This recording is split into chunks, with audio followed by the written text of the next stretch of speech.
This is Too Far Enterprises, and I will let you hear from a European what I've been trying to say, and many others have been trying to tell the black community for some time. Maybe you'll hear him. Of course, his ice is colder than the black man's, and his word weighs a lot heavier on whoever's listening than ours do. So, with that, listed those things like he deserves an award for them, for the bare minimum. Apparently, Mitch McConnell is a participation trophy kind of fellow. And then he repeats the same points that we're always a work in progress in this country, but no one currently alive was responsible for slavery.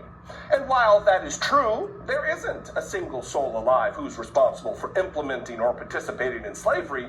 There are certainly millions of white American families who have reaped the financial benefits through inheritance and the brutal systems of white supremacy which followed the Civil War, which is just common sense that white families have had a massive several hundred-year head start in wealth building and wealth accumulation.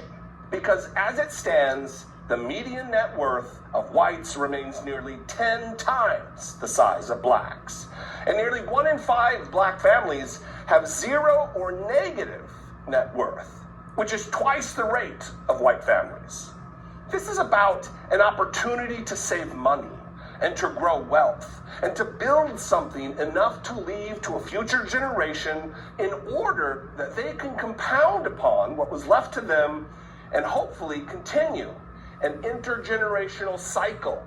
But as it stands now, when was that supposed to have begun? Let's talk about that. I hear all the time about how blacks in this country should quit whining, that this is 2021, and the negative ramifications of hundreds of years of clear immorality and brutality should be set aside because no one's a slave now. Just days before the Civil War officially ended, General William Sherman issued Special Field Order Number 15. Although not called reparations, in this order, a first attempt was made at a form of reparations. It was intended to give 40,000 newly freed former slaves 40 acres each of roughly 400,000 acres, which was confiscated from traitorous Confederate enslavers of human beings. This plan was approved by President Abraham Lincoln and then subsequently canceled by his successor, a Southerner, Andrew Johnson. And to add insult to injury, not only did black former slaves get nothing, Andrew Johnson, the Southerner, made certain that white enslavers were made whole. Reparations, but not for former slaves, reparations for rich white slave owners. After the Civil War, blacks were kept poor, systematically kept poor, and with almost zero ability to grow wealth. Thousands of black prisoners were leased by southern states to former enslavers in what were called convict leases, where blacks, again, worked for free, while white men made themselves rich from their labor and upon their broken backs.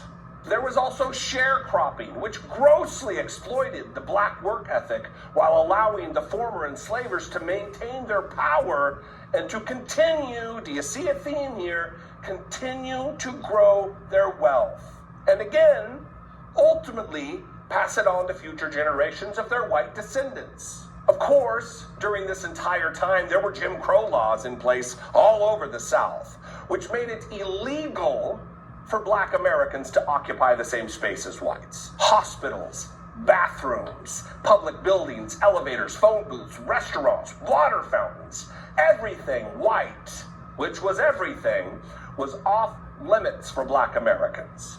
Jim Crow laws also intended to force black people into indentured servitude, to limit their voice in the political system by stripping away their constitutional right to vote, to control where they live.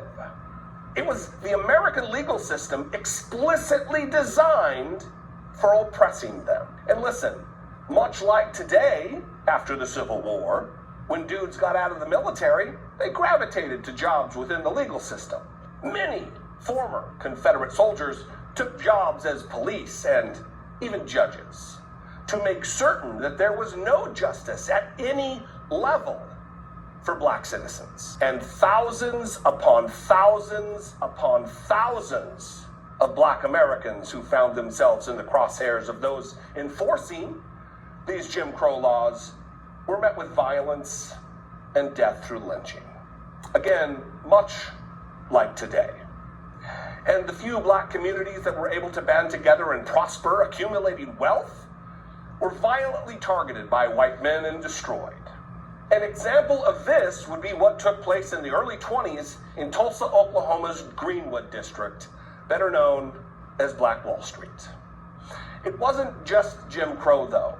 Blacks returning from valiant combat service in World War II were once again betrayed by their country when they didn't get full access to their GI Bill benefits.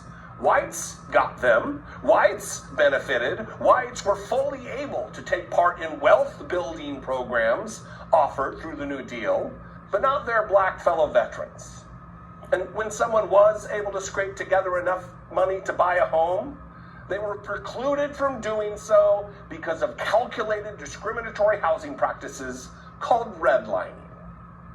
So tell me, Mitch McConnell, or anybody else for that matter, when was any effort at all made to make things right with black Americans? When the system from the very beginning was designed by white people for white people, and the time-honored practice of our government being expert at avoiding consequence only continues to add to the debt that is most assuredly owed. Are reparations going to be easy? Of course not.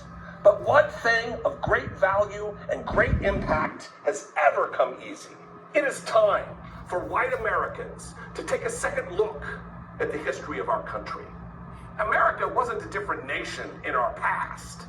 In so many ways, we are the same today, making the same mistakes, abusing the same peoples, reinforcing the same old traumas. White Americans, let the scales fall from your eyes and see clearly the history here.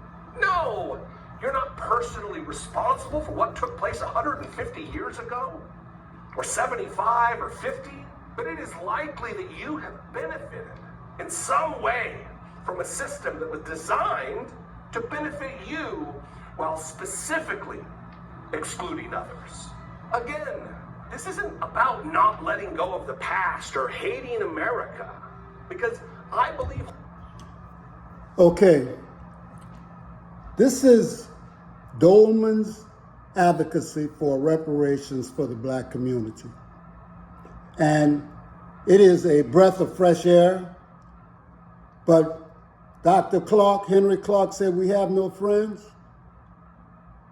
I accept whatever advocacy that we can to make our community prosper.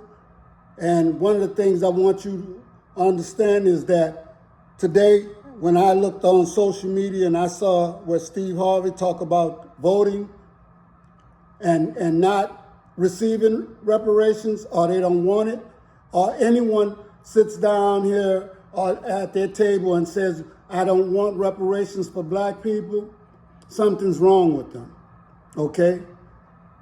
We have to do things for ourselves, okay? We don't have to depend on anyone to do anything for us. We have all the tools that we need, but when a debt is owed to you, then you collect the debt. And just like in the street, if somebody slaps you, you know they're gonna slap you again if you don't defend yourself. This we know we have to do for the ancestors and for the betterment of our community and children, okay? And another thing, we have to stop abusing each other on social media. All that does is give leeway for other people to disrespect us. This is Too Far Enterprises, and I hope that you got a nugget from this